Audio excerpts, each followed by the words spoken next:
शुरुआत करते हैं बुलेटिन के लिए। सबसे पहले शुरुआत करेंगे दो बड़ी खबरों के साथ। एक तरफ चंडीगढ़ में सीएम खट्टर अपनी सरकार के 1 साल के कामकाज का रिपोर्ट कार्ड दिखा रहे थे, तो दूसरी ओर हरियाणा का स्मार्ट सिटी फरीदाबाद एक दलित परिवार के 4 सदस्यों को दबंगों ने पेट्रोल डालकर जिंदा आग के हवाले कर दिया। इसमें 2 मासूम बच्चों की मौत हो गई, जबकि एक महिला की हालत गंभीर बनी हुई है। सीएम जहां अपनी सरकार की पीठ थपथपा रहे थे, तो वहीं फरीदाबाद के इस गांव में मातम पसरा हुआ था और यह मातम आजीवन रहेगा।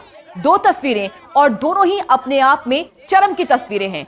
एक और खट्टर सरकार का 1 साल कार्यकाल पूरा हुआ, अपनी सरकार की उपलब्धियां बता रहे थे, किस तरह से विकास को गति दी है ये बता रहे थे।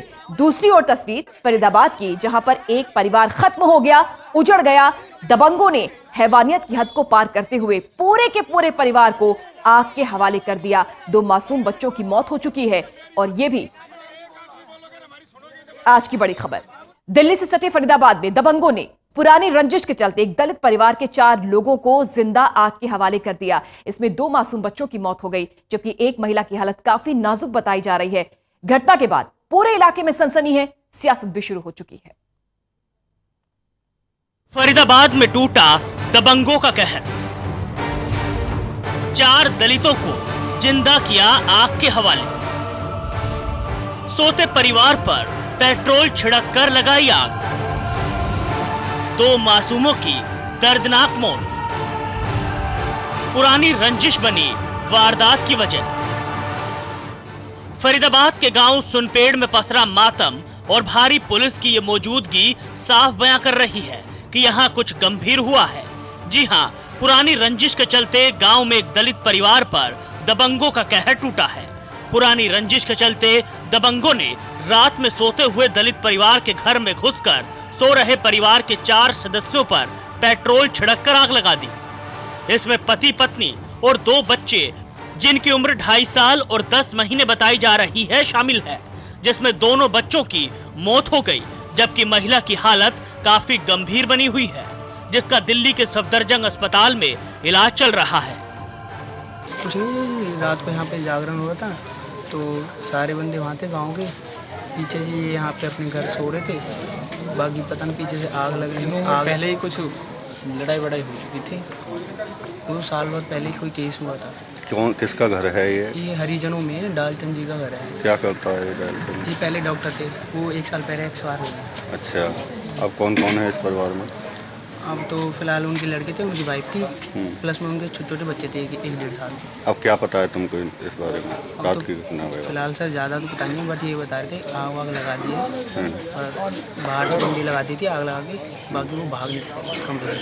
सर यहाँ पे पहले कोई लड़ाई वड़ाई हुई थी, तो जिस कारण पहले आपसे कोई फूट है, तो जिस कारण इसके लिए यहाँ पे उनकी फैमिली लोटी हुई थी, यानी कि सोई हुई थी, तो आए और आग लगा दी और 2 तो एक्सपायर हो गए। बच्चे छोटे छोटे वो एक्सपायर हो चुके हैं। लेडीज है वो आगे समथिंग 40% जल चुकी है। लड़के बचाने में उसके हाथ पर जल चुके हैं और देखा नहीं जा रहा था, सब बेहुदा वो होता कंडीशन।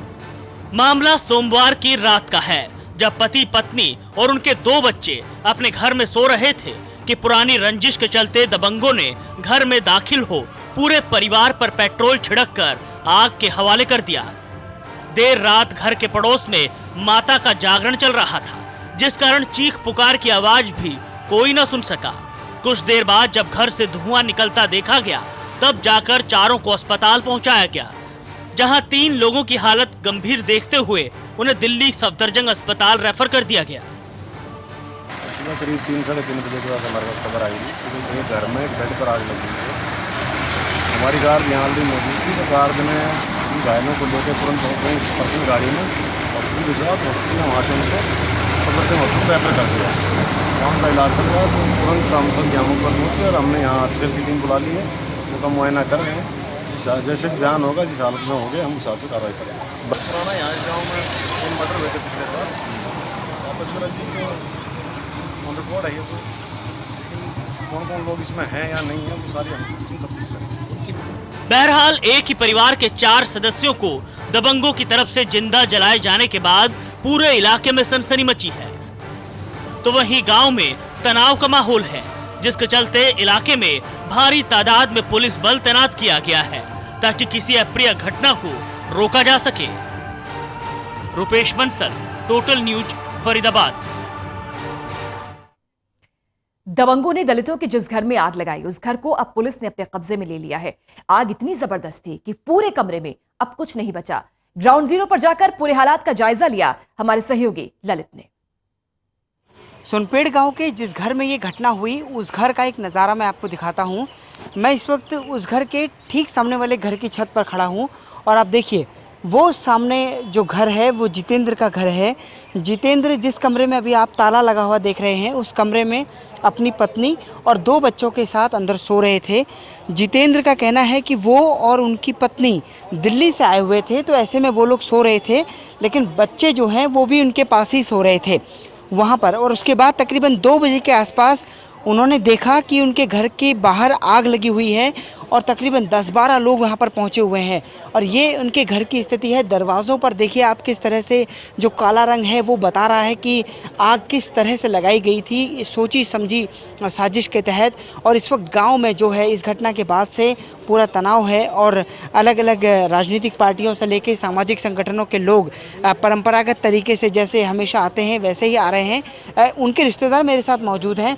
आप बताइए सर, ये बताइए कि रात को क्या हुआ था जब आपने कब सुनी ये घटना? ऐसा ही हमने तो सुनी है सिर्फ 5:30 बजे के करीब शुरू, बाकी ये 2-2:30 बजे की बात है। तो इनको पहले धमकी दी गई है कि भाई चमार लोगों तुम्हें हम यहाँ जीने नहीं देंगे, यहाँ से भाग जाओ।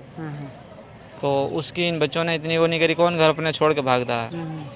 तो जैसा उन्होंने कहा है, जो बड़े लोग हैं, जब ये ठाकुर लोग जो कि यहाँ के, तो उन्होंने जैसा कहा ऐसे करके दिखा दिया उनको।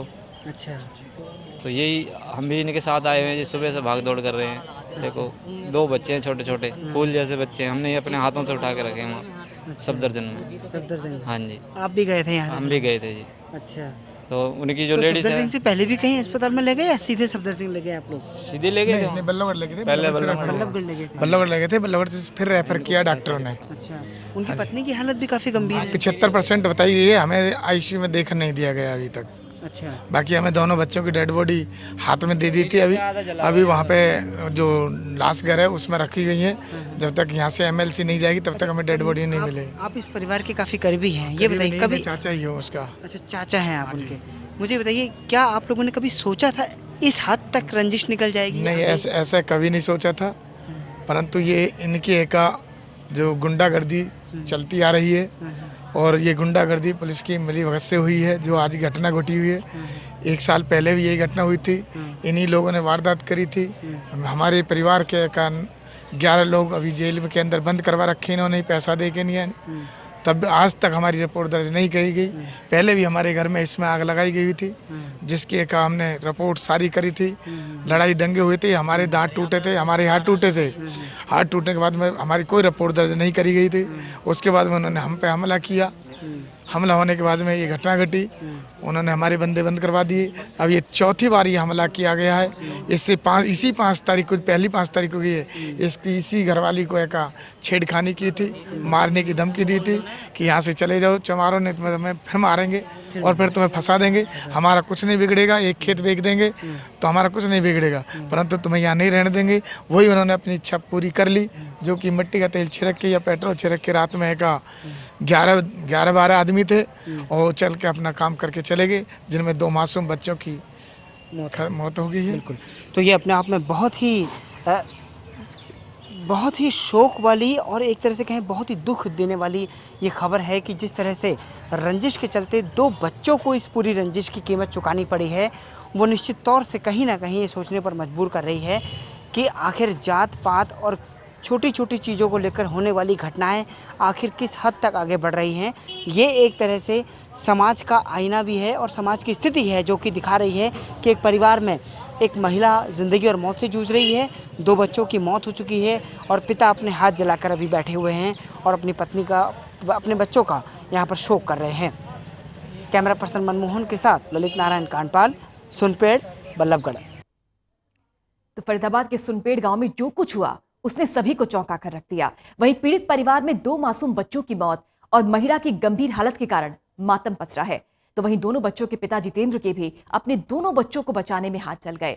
दोनों मृतक बच्चों के पिता जितेंद्र से बात की हमारे सहयोगी ललित ने। सोनपेड़ गांव में जो हुआ है उसने सबको सोचने पर मजबूर कर दिया है कि आखिर जात पात का जो सिस्टम है वो कैसा सिस्टम है कि वो जान लेने और देने पर भी उतारू हो जाता है। एक मेरे साथ मौजूद हैं जितेंद्र, जो जिनके साथ ये घटना हुई और उनके 2 बच्चे अब इस दुनिया में नहीं हैं। उनकी पत्नी आईसीयू में है, जिंदगी और मौत से जूझ रही है।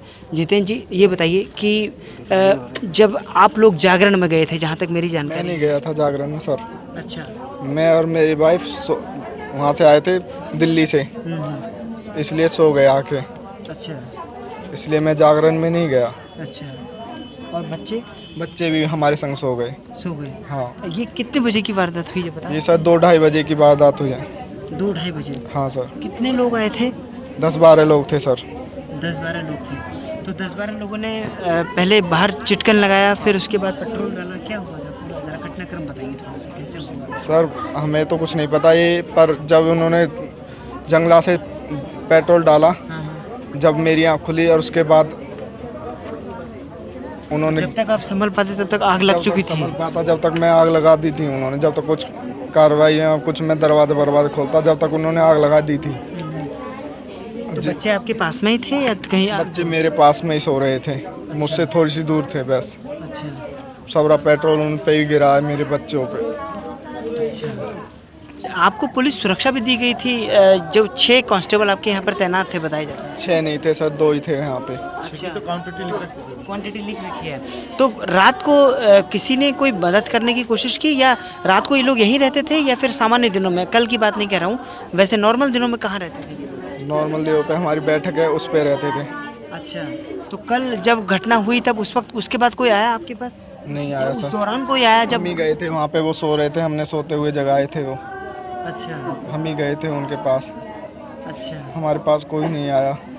कोई नहीं आया। तो देखिए, ये भी एक बहुत बड़ा फेलियर है एक तरह से कि पुलिस सुरक्षा दी गई, लेकिन पुलिस वालों की तो इतनी लापरवाही है। 6 पुलिस वाले बता रहे थे, 2 रहते थे, 2 भी यहाँ से गायब हैं। लेकिन अगर पुलिस प्रशासन को 6 दिन पहले बताया तो क्यों नहीं चेते? और जब 6 पुलिस वालों की ड्यूटी तो 2 थी, तो 2 भी कहाँ थे? ये तो सोची साजिश है। ये प्रशासन की लापरवाही है। जो उनको पैसा देता है उसकी सुनते हैं। सीधी सी गरीब लोग, दलित समाज की कहीं सुनवाई नहीं, कोई सुनने वाला नहीं है। बिल्कुल। तो देखिए, ये शिकायत ये पूरी घटना जो हुई, अगर कहा जाए कि पुलिस की सुरक्षा यहाँ पर तैनात थी, लेकिन बावजूद उसके कोई नहीं है, कोई नहीं आया, कोई नहीं दिखा जब पूरी घटना थी। खुद जितेंद्र का कहना है कि वो उन्हें बुलाने के लिए पुलिस चौकी तक गया। मैं आपको भी, पुलिस चौकी जो है जितेंद्र के घर के पीछे ही है, पीछे वाली गली में पुलिस चौकी है। और इस वक्त अब स्थिति ये है कि पुलिस की लापरवाही का नतीजा यहाँ तक पहुँच गया है कि आज पूरा परिवार गमगीन है। सब लोग रो रहे हैं, विलाप कर रहे हैं। 2 नन्हे से बच्चे, एक लड़का एक लड़की, वो इस दुनिया को छोड़ चुके हैं। और उनकी पत्नी जो है वो इस वक्त अपनी ज़िंदगी और मौत से जूझ रही हैं। जितेंद्र के दोनों हाथ जले हुए हैं। ये स्थिति इस परिवार की है जहां पर एक मोबाइल को लेकर 1 साल पहले हुए विवाद का नतीजा यहाँ तक है कि कुछ जानें उनके पक्ष से जा चुकी हैं और दो जो हैं वो यहाँ तक जा चुकी है। तो कुल मिलाकर ये स्थितियाँ बता रही हैं कि किस तरह से असंवेदनशील समाज लगातार होता जा रहा है, किस तरह से 2 बच्चे जिंदा जल गए। ये अपने आप में बड़ी बात है, लेकिन सबसे बड़ी बात है कि आखिर जो पुलिस यहाँ तैनात थी वो उस वक्त कहाँ थी। कैमरा पर्सन मनमोहन के साथ ललित नारायण कांडपाल, सुनपेड़, बल्लभगढ़। वाकई ये घटना रोंगटे खड़े करने वाली है और कई सवाल जहन में, क्या रंजिश इस हद तक हो सकती है कि मासूम बच्चों को आग के हवाले कर दिया जाए। बहरहाल एक ब्रेक का वक्त है, लेकिन